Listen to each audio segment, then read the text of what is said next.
Hello, everyone. My name is Brendan Marr. That noise you're hearing is my ventilator.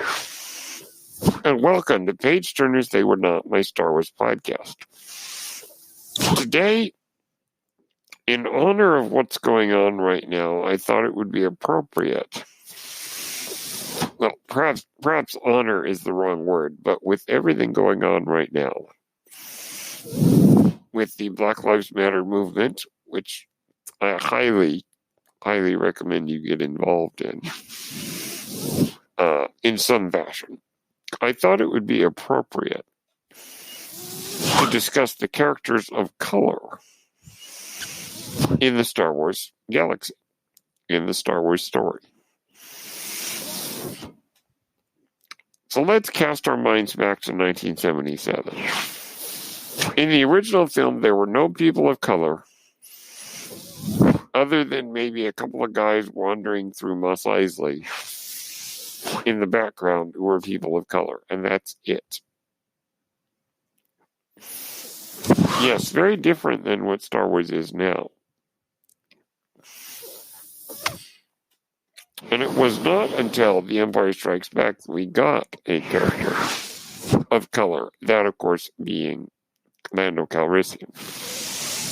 Now, if I can back up a little bit, I would say James Earl Jones. But due to the fact that we never saw him on screen, I don't think that counts. And by the way, James Earl Jones was not credited. He was not in the credits for the original Star Wars film.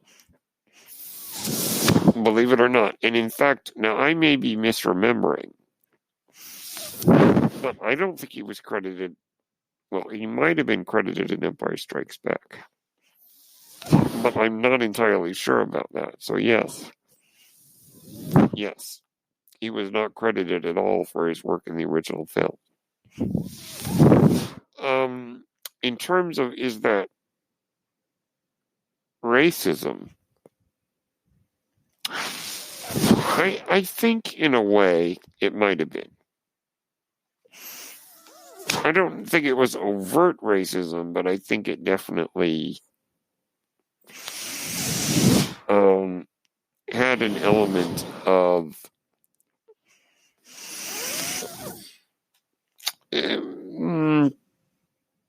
insensitivity, I guess. But, that was then. And is that still a problem today? I think so. But I think we can... Yeah, it's still a problem, even today. So I think it's important to note that. Now, going back to Lando. Lando was the first character of color to play a major role in Star Wars, played, of course, by the wonderful Billy Dee Williams. Billy Dee was an icon of 70s cinema. In various movies like Lady Sings the Blues with Diana Ross, and several others where he really was quite the star. And ironically enough, by the way, at the Oscars that year, when The Empire Strikes Back won Best Sound, do you know who presented that award? Billy Dee.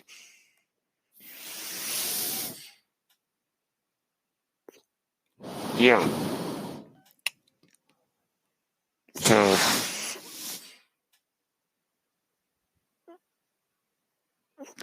truly an extraordinary addition. Now,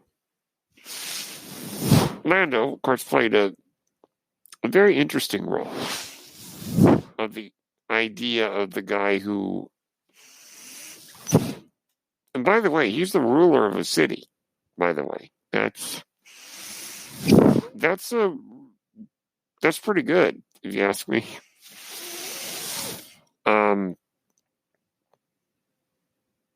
That was a pretty high-profile role for a man of color. Now, nothing was ever made of the fact that he was of color in Star Wars, because I think Star Wars, in a way, is never really been around about real-world issues, but we can examine it in terms of its value to what's going on right now, and why Star Wars, maybe at the beginning, was very old-fashioned, a whole bunch of white people, but over time has come to reflect the world that we live in. And to be fair, the world that we always lived in. But now we're starting to see the sort of the patchwork of our society, of people from different nations and origins. And that's really exciting to see that in Star Wars. So Billy Dee was really it. So as I said, he was a ruler of a city, pressured into turning his friend over to the Empire because the lives of the citizens were at stake. So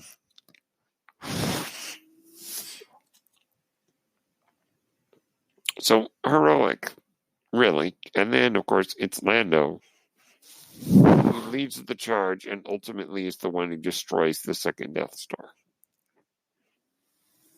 Really extraordinary, but yet Lando remains the only person of color to play a major role in the original trilogy. Okay, we're going to take a short break, and when we come back,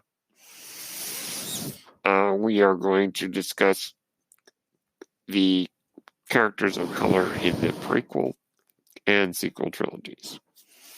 See you in a moment. Hello there, this is Brennan Marr, host of Page Turners They Were Not, a Star Wars podcast. And I'm here to tell you about Anchor. Anchor is the best way to make a podcast.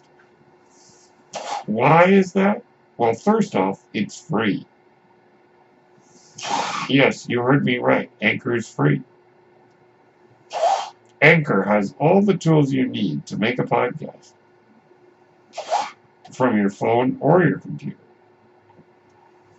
Anchor will distribute your podcast for you on various platforms, including Spotify and Apple Podcasts. You can make money from your podcast. And get this, with no minimum listenership. That means you can make money even if no one listens to your podcast.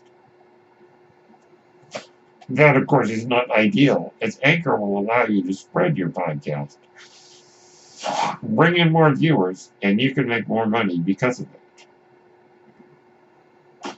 Everything you need to make a podcast is in one place on Anchor. If you're interested, download the free Anchor app or go to anchor.fm to get started. Thank you, and may the Force be with you. Okay, we are back. And that was a word about our sponsor. Now, as we come into the prequels and the sequels, we come into an era in which, in film, much more diversity was embraced. At the time of The Empire Strikes Back and our introduction of Lando, cinema of the time was not as diverse as it is today. In fact, just to discuss African Americans, in the case of Lando, most 70s films of that era, and 60s and late 60s and 70s, the films that featured black people in prominent roles were few and far between, unless they were films made specifically for black audiences. So there really wasn't the diversity on screen in mainstream movies like you see today. And of course that changed. And so when the prequels came out, with episode 1, you have Samuel L. Jackson playing a leading member of the Jedi Council. You have Hugh Corsi playing Captain Panaka, who actually is a character that doesn't get enough attention when people talk about the Phantom Menace. I like how kind of abrasive he is toward the Jedi. And so you get to see these characters in prominent roles. Now, you could argue about Ahmed Best's Jar Jar Binks. I would say no, just because we don't see him. Just because we don't physically see him, I would say that. And you may disagree, and that's fine, but I would not consider Jar Jar Binks a person of color. I mean, of course we could, that's a whole can of worms right there, but regardless, we don't see Ahmed Best, which, by the way, Ahmed Best we do see now as the host of Jedi Temple Challenge, the new in-universe game show on Star Wars Kids on YouTube, with Ahmed Best playing Kelleran Beck, a Jedi Master. So that's pretty exciting for Ahmed. So we get really that in the prequel trilogy, but yet again, very limited number of people of color in major roles, besides, Mace Windu. And of course, Tamara Morrison as Jango Fett, and Daniel Logan as Boba Fett. They are both, Maori, New Zealand, of New Zealand native descent, which is kind of cool. So we get that, and we do see a few characters of different races in the background, Asian characters and other things like that. But we don't really get much more than that in the prequels. But nonetheless, it is a great step in the right direction. I think, we still have a long way to go when it comes to representation on film. But I think some progress is better than none at all. This, of course, brings us to the sequel trilogy and the other Disney films. The Disney era of Star Wars, which I desperately hope that Chris Taylor writes a sequel to How Star Wars Conquered the Universe about this era. You could fill a book with what's been going on in this era of Star Wars. Then, of course, we get The Force Awakens. And if you go back to the original teaser trailer, released at Thanksgiving of 2014, whose face pops on screen? John Boyega. There you go. Boom. A black man is the first character we see of the sequel trilogy. That, to me, is brilliant. In terms of marketing and also just in terms of the film. The idea of up front, loud and proud, saying, yep, a black man in a lead role. Because if you look at Star Wars, Lando's more of a supporting character. Mace Windu is more a supporting character, as is Captain Panaka. And Jango Fett, and Boba Fett, they're side characters. But to have a character of color in a leading role in Star Wars is great. And John Boyega, my goodness, what a breath of fresh air this kid is. I call him kid because he's 10 years younger than me. He makes me feel old. What a great addition to Star Wars he is. And you know what's great? The character is not written to be black. Nope. That has nothing to do with it. Which is great. And I discussed on a previous podcast that you might have heard that we can read in some real world things into a thin story arc. But nonetheless, it is not really intended that the character be of color. It just happens to be, we need an actor who can play this part, and the actor happens to be of color. So there we go. Brilliant. And then, of course, also you get Oscar Isaac, a Latino, in another major role, though admittedly his role was a little bit small in The Force Awakens. Nonetheless, a Latino in the main role. And, it's great representation. Because who's our main character? Who's our main hero? A girl. A woman. And then you get it. And the secondary lead is a black man. It's an extraordinary moment, and I know that there was some pushback. Either from racist fans, or just from those fans who felt that it was token casting. But I'm going to honestly tell you, in my opinion, I don't believe Oscar Isaac or John Boyega or Kelly Marie Tran's casting was meant to be tokenism.